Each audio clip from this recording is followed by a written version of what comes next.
5 minutes pour comprendre la chronique de vulgarisation philosophique sur Radio Laser. Bonjour à toutes et à tous.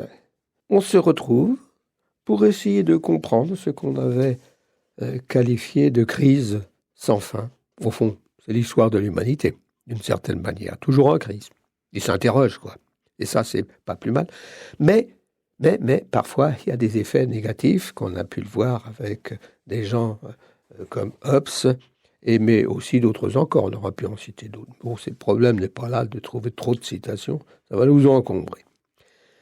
Nous avons vu avec Rousseau que s'il fallait voir, comme on l'avait dit précédemment, le problème à travers l'histoire de l'humanité, il faut voir aussi à travers l'histoire de l'individu. Alors l'hypothèse de Rousseau, souvenez-vous, c'était de dire au fond, à la base, l'homme est comme un animal innocent d'une certaine manière, mais qui a des potentialités. Et il s'agit de faire sortir ces potentialités le plus positivement possible. Donc autrement dit, on voit qu'on a affaire à un homme qui n'est pas si clair que ça. Eh bien, on va retrouver, notamment chez Kant, cette idée d'associer justement d'un côté ce que nous faisait remarquer Hobbes, les hommes se tapent dessus. Ils font même plus que se taper dessus, parfois. Ils se mangent entre eux, presque au sens propre. Et au sens figuré, n'en parlons pas. Donc, cette forme en quelque sorte, méchanceté, est associée, comme nous dit Rousseau, à la possibilité de se tourner vers une sensibilité positive et une intelligence positive, notamment à travers le langage. Donc, et d'ailleurs, à propos de langage, il ne faut pas oublier aussi que Rousseau, c'était aussi un musicien. Et la musique, il a travaillé le langage de la musique, le solfège, enfin l'écriture donc de la musique, c'est un langage. Il ne faut jamais oublier. Alors, l'avantage de la musique, c'est qu'il n'est pas, c'est pas la propriété d'une communauté linguistique quelconque. C'est un langage universel comme les mathématiques. Musique et mathématiques, ça va ensemble d'une certaine manière. Même universalité, ça s'adresse à tous les hommes et non pas à une communauté particulière. Après, les formes musicales, ça peut évoluer évidemment et changer d'une région du monde à l'autre. Mais c'est de la musique. Donc quand lui, de son côté, va essayer d'associer, de voir au fond, de dire que si on fait le point un peu, eh bien, il y a toutes ces dimensions à l'intérieur de chacun. Il appelle ça l'insociable sociabilité. Ça veut dire que, quelles que soient les sociétés que l'on observe, organisées, sociétés organisées et même inorganisées, en fait, les sociétés inorganisées sont à l'intérieur même des sociétés organisées. Ça veut dire ce qu'on appelle des sociétés inorganisées sont des sociétés qui sont organisées de manière différente, sur le rapport de force strict, par exemple. Ou, vous avez des sociétés comme une de malfrats, si vous voulez, mais qui ont des règles à l'intérieur d'eux-mêmes. Alors parfois, ces règles se transforment en fusillade. Mais bon, on en trouve encore aujourd'hui, évidemment. Ça n'est jamais perdu. C'est toute la question des règles des sociétés. Donc l'insociable sociabilité est une dimension qu'on retrouve dans toutes les sociétés, chez tous les êtres humains. Ce qui engendre forcément des crises culturelles, crises civilisationnelles, crises de la culture. Alors, mais qu'est-ce que ça veut dire ça ? Ça veut dire que si on veut comprendre, il faut se mettre sous l'autorité de ce qu'on appelle les Lumières pour essayer de comprendre. C'est-à-dire, par exemple, les Lumières, le siècle des Lumières, dont Kant est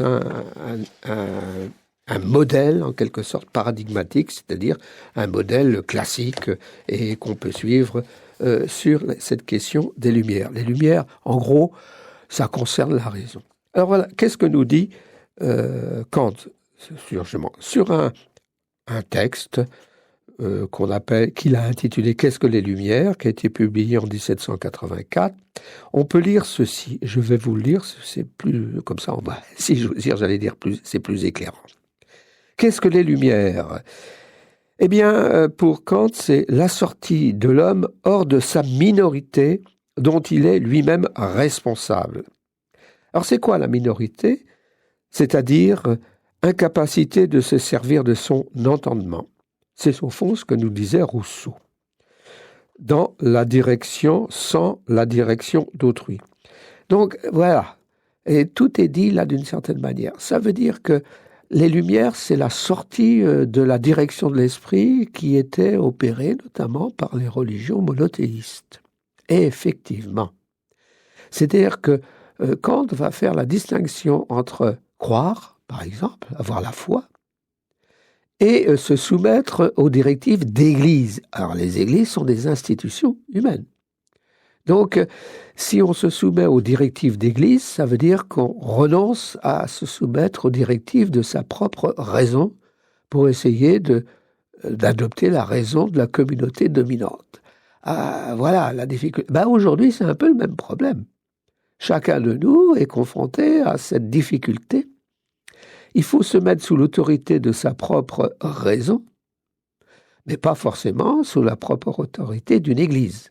Mais si on examine une église, on la prend comme communauté de croyants. Ça dépend de quelle église on parle aussi. Parce que vous pouvez avoir, entre guillemets, des communautés de croyants. Des croyants, on a une possibilité de développer ceci, développer cela.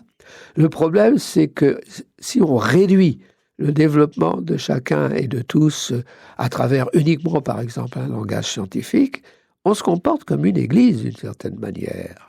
C'est-à-dire comme croyant d'une église. Ça veut dire que toute vérité vient de là, de cette communauté scientifique. C'est une erreur centrale. Non, il faut que la communauté scientifique, par exemple, nous propose des possibilités de connaissance chaque fois qu'on veut comprendre, raisonner, et non pas l'inverse. Proposer des modes de connaissance comme exclusifs et venant uniquement d'eux. Non, il faut qu'on puisse intégrer en nous-mêmes les connaissances acquises par d'autres. C'est ce qui se passe, par exemple, chez les enfants. Ils vont intégrer un langage que la communauté pratique peu à peu. Et une fois qu'ils l'auront intégré, ils auront le droit, et même le devoir d'une certaine manière, d'avoir un regard critique par rapport au langage, à la langue, à la communauté linguistique à laquelle ils appartiennent.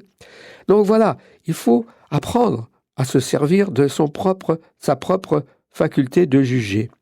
Et donc, c'est ça, au fond, la lumière. La lumière, c'est cette capacité à se comprendre soi-même avec sa faculté de juger et non pas avec la faculté de juger des autres. Autrement dit, il faut travailler sa faculté de juger. C'est le problème de l'éducation, tout simplement. L'éducation, c'est pas uniquement une histoire de savoir acquis et à transmettre, mais c'est aussi une histoire de savoir pourquoi on dit ceci plutôt que cela. À bientôt. Bonne éducation. Au revoir.